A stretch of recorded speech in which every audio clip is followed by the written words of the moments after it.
আসসালামু আলাইকুম, আশা করি সবাই ভালো আছেন। তো এটা কিন্তু আমাদের সেই পটলের জমিটা। আপনারা যারা আমার নিয়মিত ভিডিও দেখেন তারা কিন্তু বলতে পারবেন এটা কিন্তু কপি রোপণ করা ছিল। এবং এখানে এই পটলের গাছগুলো কিন্তু আমরা চারা কিনে রোপণ করছিলাম। তো আজকে এই জমিতে আমি এই যে সেচ দিচ্ছি বাড়ি থেকে। তো এই যে পটলের কি অবস্থা দেখেন, পটলের ঝাংলা কিন্তু গাছে একেবারে ভরে গেছে, কিন্তু একটি পটলও ধরেনি বা ধরতেছে না। তো এর কিন্তু কারণ আছে। তো কারণটা আমি বলি আপনাদেরকে, খুবই কিন্তু আমাদের লস করে ফেলছে। যে সারা দিছে আমাদেরকে অনেক টাকার আমাদের লোকসান করে ফেলছে। এরকম যদি হতো, আমরা যদি জানতাম, তাহলে কিন্তু এই জমিতে আর পটলই রোপণ করতাম না বা ঝাংলাও দিতাম না। অনেক টাকা কিন্তু আমাদের ইতিমধ্যে খরচ হয়ে গেছে। ঝাংলা দিতেই দেখা যায় যে 4-5 হাজার টাকা খরচ হয়। তো ফার্স্টে আমি আপনাদেরকে বলি, আমরা কিন্তু চারা কিনছিলাম প্রায় 350টা, হ্যাঁ 350টা চারা কিনছিলাম। এর ভিতর কিন্তু 100টাই ছিল পুরুষ চারা, আর বাকিগুলো কিন্তু স্ত্রী চারা। মানে পুরুষ চারা বেশি না হলে কিন্তু পটল হয় না। তো এরপরে পরের ধাপে আবার আরও কিনছি, প্রায় 200-র মতো চারা কিনছি পুরুষ। ভাই আপনার কাছে যাচ্ছি, দাঁড়ান। ওই পটল আলার বিরুদ্ধে কি বলবেন বলেন, পটলের চারার বিরুদ্ধে যাচ্ছি, থামেন, বীজ দেন। তো এই জমিতে আমরা রোপণ করছিলাম পুরুষ গাছ, আপনার হচ্ছে 60টা গাছ রোপণ করছিলাম পুরুষ। আবার অন্যান্য জমিতেও রোপণ করছিলাম এর থেকে চারা কিনেই। আবার এই যে স্ত্রী গাছগুলো আপনার হচ্ছে একটা করে চারার দাম নিছিল 5 টাকা করে, আর পুরুষগুলো নিছে 6 টাকা করে, মানে 1 টাকা করে বেশি নিচ্ছে।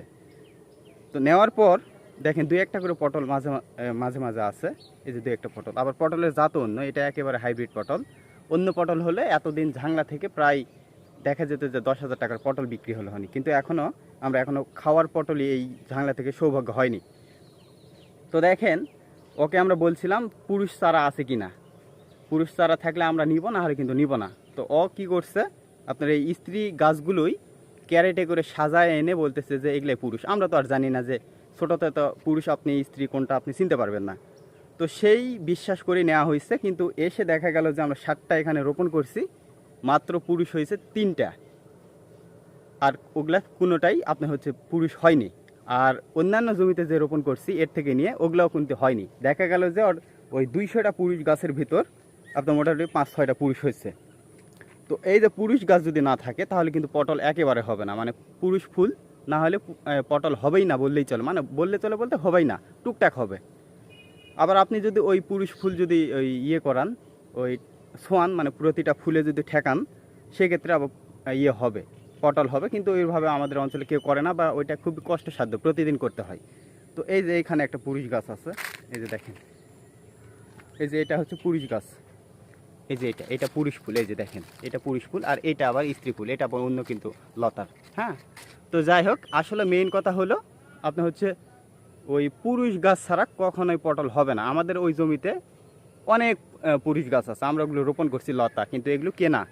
তো একে আমি ধরবো, এর কাছে চারা নাই, সে বলবে যে ভাই আমার কাছে চারা নাই, কিন্তু কেন মানুষকে ঠকানো কেন? আমাদের এই যে পুরা ঝাংলাটা দেখতে পাচ্ছেন, মোটামুটি 5,000 টাকা খরচ হয়ে গেছে। চারাই কিনছি 2,000 টাকার, আর ঝাংলা দিতে মোটামুটি 4,000 টাকার মতো লাগে, মানে 6,000 টাকার মতো চলেই গেছে। এবং এর ভিতর আমার সার আছে, সেচ আছে, মানে বহুত খরচ। ওই যে সোহেল ভাই দিচ্ছে, সোহেল ভাই রোপণ করছে, সোহেল ভাইয়েরও কিন্তু একই অবস্থা। তো যখন হলো না, তো আমি পরবর্তীতে আবার কি করলাম, তো তখন আমরা আবার লতা রোপণ করিনি এই জন্য যে আসলে তখন শীত মৌসুম ছিল, খুবই শীত মৌসুম। তখন কিন্তু আসলে লতা রোপণ করলে পটল গাছবে না, মানে গাছ বের হবে না। তারপর যখন হলোই না, যখন পুরুষ হলোই না, এই কিছুদিন আগে, মোটামুটি 1 মাস আগে আমি আবার ওই লতা রোপণ করছি, পুরুষ লতা। যদিও এখন রোপণ করেছি সেই গাছগুলো হয়েছে, কিন্তু সেই গাছগুলো অনেক দেরি হবে, কারণ এই যে দেখেন এই গাছগুলোই ভরে গেছে। ওই গাছগুলো ছোট ছোট আছে, ওই যে ওখানে একটা গাছ আছে, তারপর ওই লাইনে আছে, মানে এখানে অনেকগুলি গাছ আছে, মোটামুটি 12-15টা গাছ আমরা রোপণ করছি, ওই লতা রোপণ করছি তখন হয়েছে। কিন্তু এগুলো অনেক পরে, মানে ফুলও পরে হবে, ওই জন্য ফলও ভালো হবে না। ওই যে সোহেল ভাইয়েরও একই অবস্থা।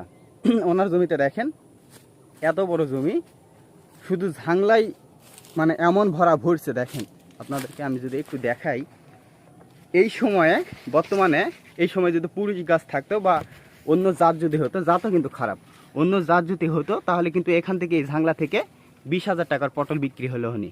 কিন্তু বর্তমান সময়ে 20 টাকার পটলে কিন্তু এখনও এখান থেকে বিক্রি হয়নি। এই যে দেখেন শুধু লতাই, আপনারা কোথাও পটল চোখেই পড়বে না। এই যে দেখেন শুধু লতা, এই যে শুধু লতা, ওই যে কীটনাশক দিচ্ছে, আমারও সে মানে সেম অবস্থা, আর সোহেল ভাইয়ের তো একই অবস্থা।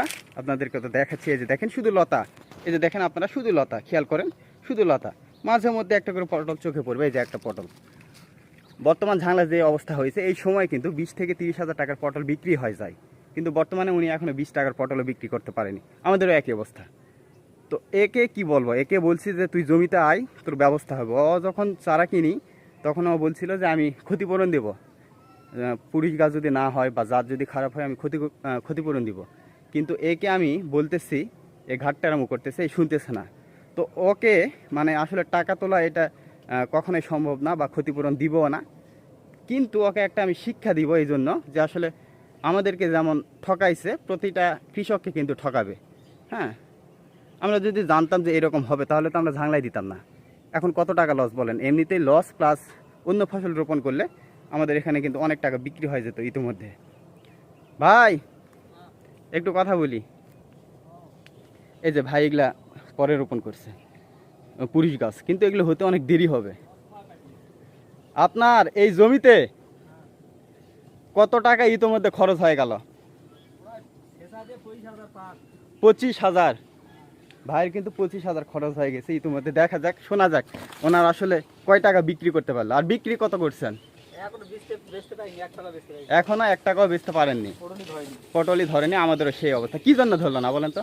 পটলের জাত ভালো নয়, পটল, আর তার মধ্যে মদ্দা গাছ দেয়নি।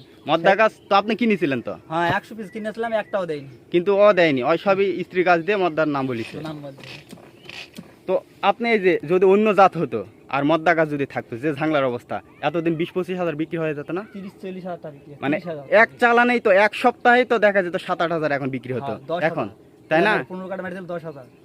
এইরকম ঝাংলা যদি অন্য জাত যদি হতো, কিন্তু এখন 10 টাকাও বিক্রি হয়নি এই মুহূর্তে। মুরার গাছ কালকে সেদিনকে বেশি 4,250 টাকা।